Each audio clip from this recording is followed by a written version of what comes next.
ఇది మొత్తం చూస్తుంటే నాకు సలార్, కేజీఎఫ్ లాంటి మూవీస్ గుర్తొస్తున్నాయి. ఒకప్పుడు ఒక బ్రిటిషర్ కి చెందిన బంగ్లా, దానిని శ్రీ వెంకటేశ్వర స్వామి కొండ అని అంటారు.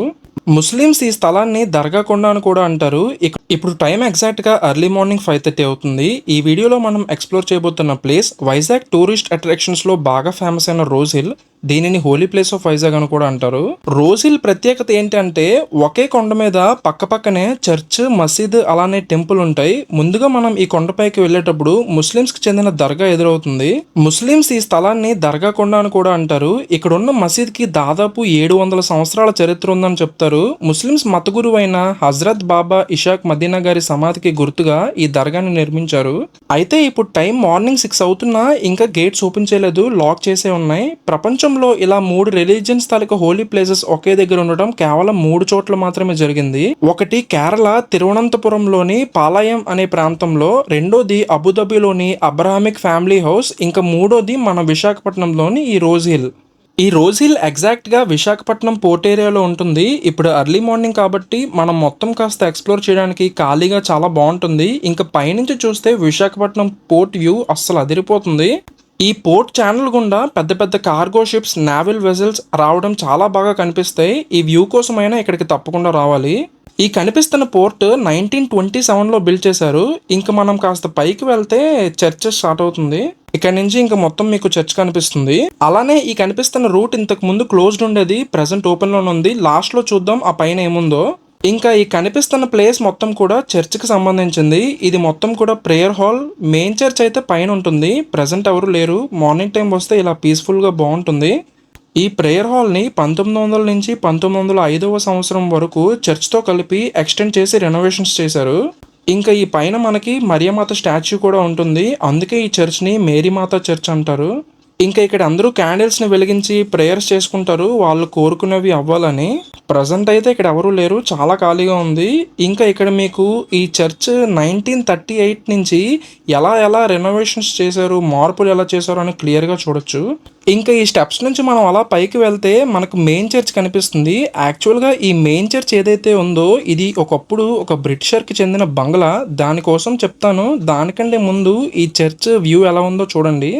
అలానే మీరు ఈ చర్చ్ చుట్టుపక్కల చూస్తే మీకు విశాఖపట్నం పోర్ట్ ఏరియా మొత్తం కనిపిస్తుంది. అక్కడ చూస్తున్నారు కదా, కనిపిస్తుందంతా కూడా బొగ్గు, ఐరన్ ఓర్, ఇంకా మినరల్స్. ఇవన్నీ కూడా వీటిని ఇక్కడే స్టోర్ చేసి ఇంపోర్ట్స్ అండ్ ఎక్స్పోర్ట్స్ చేస్తారు. ఇది మొత్తం చూస్తుంటే నాకు సలార్, కేజీఎఫ్ లాంటి మూవీస్ గుర్తొస్తున్నాయి. మీకేం గుర్తొస్తుందో కామెంట్స్లో చెప్పండి. సరే, ఇంకా మనం హిస్టరీలోకి వెళ్తే ఈ చర్చ్ బిల్డింగ్ ఏదైతే ఉందో 1864 వరకు మాన్షియర్ రాజ్ అనే ఒక బ్రిటిష్ జడ్జికి సంబంధించిన పర్సనల్ బంగ్లా. ఆయన పేరు నుంచే రోజ్ హిల్ అని ఈ కొండకు పేరు వచ్చింది. ఆ తర్వాత ఆ బంగ్లాని 1877లో రీకన్స్ట్రక్ట్ చేసి చర్చ్గా కన్వర్ట్ చేశారు. తర్వాత 1900లో కంప్లీట్గా రెనోవేట్ చేసి ఎక్స్టెండ్ చేశారు. సరే, ఇంతవరకు చర్చ్ బయట ఎలా ఉందో చూసాం కదా, ఇప్పుడు చర్చ్ లోపల ఎలా ఉందో చూద్దాం పదండి. ఇక్కడ లోపల మీకు క్లియర్గా చూసుకున్నట్టయితే ఫొటోస్ అండ్ వీడియోస్ తీయకూడదు అని మెన్షన్ చేశారు. బట్ మనం సైలెంట్గా చూసుకొని వెళ్ళిపోదాం. ఇంకా ఈ కన్స్ట్రక్షన్ స్టైల్ ఏదైతే ఉందో ఇది కంప్లీట్గా యూరోపియన్ స్టైల్ అనమాట. దీన్ని క్లియర్గా గోతిక్ రివైవల్ స్టైల్ అని అంటారు. అంటే 18th ఇంకా 19th సెంచరీస్లో ఈ కన్స్ట్రక్షన్ స్టైల్కి చాలా ప్రత్యేకత ఉంది. చూడడానికి చాలా చిన్న చర్చ్లా కనిపిస్తున్నా కూడా చాలా బాగుంది. ఇక మీకు చర్చ్ సెంటర్ నుంచి చూస్తే ఇలా కనిపిస్తుంది. అలానే పైన రూఫ్ కూడా చాలా మంచి డిజైన్స్తో కన్స్ట్రక్ట్ చేశారు. ఇంకా చాలా చోట్ల విండోస్ కూడా గ్లాసెస్తో కన్స్ట్రక్ట్ చేశారు. ఇంకా చర్చ్ అయితే లోపల మనకి ఇలా కనిపిస్తుంది. ఈ చర్చ్ కన్స్ట్రక్ట్ అయ్యి 2026కి దాదాపు 150 సంవత్సరాలు అయ్యాయి.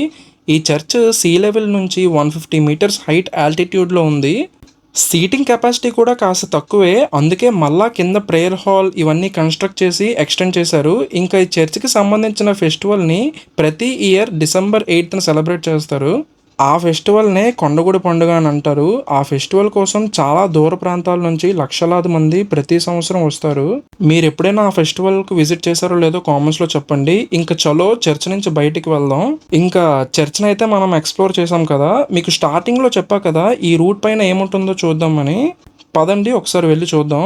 అయితే ఈ పైన మీకు విశాఖపట్నం పోర్ట్కి సంబంధించిన సిగ్నల్ స్టేషన్ ఉంటుంది. ఈ ఏరియా మొత్తం విశాఖపట్నం పోర్ట్ అండర్లో ఉంటుంది. అలానే ఇండియన్ నేవీ, కోస్టల్ డిపార్ట్మెంట్ వాళ్ళు ఒక కమ్యూనికేటర్గా యూజ్ చేస్తారు ఈ టవర్స్ని. ఈ ప్లేస్ మొత్తం కూడా రెస్ట్రిక్టెడ్ అంట. ఇక్కడ బోర్డు మీద కూడా చూడొచ్చు మీరు. లోపలికి ఎవరిని అలౌ చేయరు, ఓన్లీ అఫీషియల్స్‌నే తప్ప. సో, ఇక్కడ ఎక్కువసేపు ఉండడం అంత సేఫ్ కాదు. ఇక్కడి నుంచి మనం ముందుకు వెళ్దాం. ఇంకా ఈ కొండ నుంచి మనం కిందకి వెళ్ళిపోతున్నాం. ఇక్కడ మీకు ఒక టెంపుల్ కనిపిస్తుంది కదా, నెక్స్ట్ మనం అక్కడికే వెళ్ళబోతున్నాం. ఆ ఏరియాని శ్రీ వెంకటేశ్వర స్వామి కొండ అని అంటారు. మనకి ఈ కొండపై నుంచి టెంపుల్ వ్యూ అయితే ఇలా కనిపిస్తుంది. సన్ రైజ్ టైంలో ఇలా మార్నింగ్ వస్తే మాత్రం చాలా పీస్ఫుల్గా బాగుంటుంది చూడడానికి. నేను వీడియో స్టార్టింగ్లోనే చెప్పినట్లు ఒకే ప్లేస్లో టెంపుల్, మసీద్, చర్చ్ ఉండటమే ఇక్కడ ప్రత్యేకత. ఇంకా ఈ కొండ నుంచి మనం కంప్లీట్గా కిందకు వెళ్ళిపోయి ఆ టెంపుల్ని విజిట్ చేద్దాం పదండి.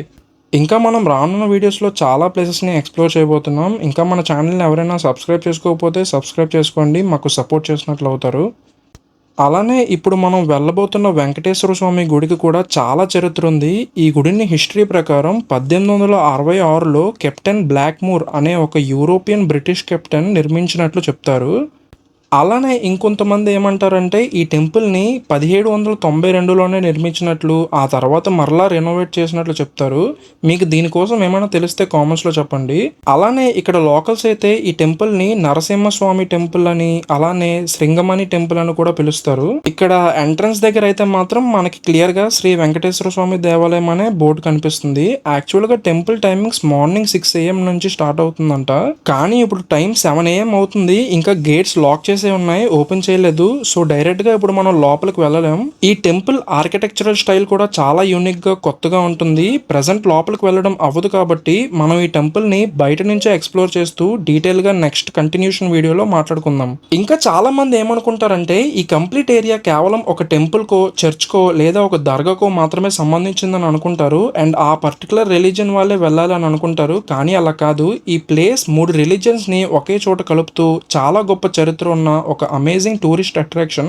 ఒకవైపు ఏమో రోజ్ హిల్, అలానే మధ్యలో ఈ స్వామి టెంపుల్, అలానే ఇంకోవైపు బాబా ఇషాక్ మదీనా దర్గా. ఈ 3 ఒకే చోట కొలువై ఉండటం వైజాగ్ సిటీకే ఒక అందం. ఇంకా మనం కంప్లీట్ గా ఈ కొండ పై నుంచి కిందకు వచ్చేసాం. ఈ ఏరియాని ఓల్డ్ పోస్ట్ ఆఫీస్ అంటారు. ఇక్కడ మీకు చాలా పురాతనమైన బ్రిటిష్ పీపుల్ ఇండియాని రూల్ చేసిన టైంలో కన్స్ట్రక్షన్స్ కనిపిస్తాయి. ఇంకా ఇక్కడ నుంచి మీరు ముందుకు వెళ్తే మీకు వైజాగ్ లో ఓల్డెస్ట్ స్కూల్ కనిపిస్తుంది. అదే saint Aloysius Anglo Indian high school. ఈ స్కూల్ ని 1847లో ఈస్ట్ ఇండియా కంపెనీ కేవలం బ్రిటిష్ ఇండియన్ ఆర్మీలో సోల్జర్స్ పిల్లల కోసం కన్స్ట్రక్ట్ చేసింది. ప్రజెంట్ అయితే ఇలా ఉంది. ఇక్కడే నోబెల్ ప్రైజ్ విన్నర్ అయిన సివి రామన్ గారు తన స్కూలింగ్ ని కంప్లీట్ చేశారు. లోపలికి వెళ్ళి చూద్దామంటే ప్రజెంట్ స్కూల్ కూడా గేట్స్ క్లోజ్ చేసే ఉన్నాయి. ఇంకా వీడియోని అయితే ఇక్కడతో ఎండ్ చేసేస్తున్నాను. అలానే ఈ వీడియో నుంచి మీరు ఎంతో కొంత విషయాలు తెలుసుకున్నారని అనుకుంటున్నా. వీడియో ఎలా అనిపించిందో కామెంట్స్లో షేర్ చేసుకోండి. అలానే వీడియోని లైక్ చేసి ఇంకా ఛానల్ని సబ్స్క్రైబ్ చేసుకోకపోతే సబ్స్క్రైబ్ చేసుకోండి. ఇంకొక వీడియోతో మళ్ళీ కలుద్దాం. అంతవరకు ఉంటాను. సెలవు.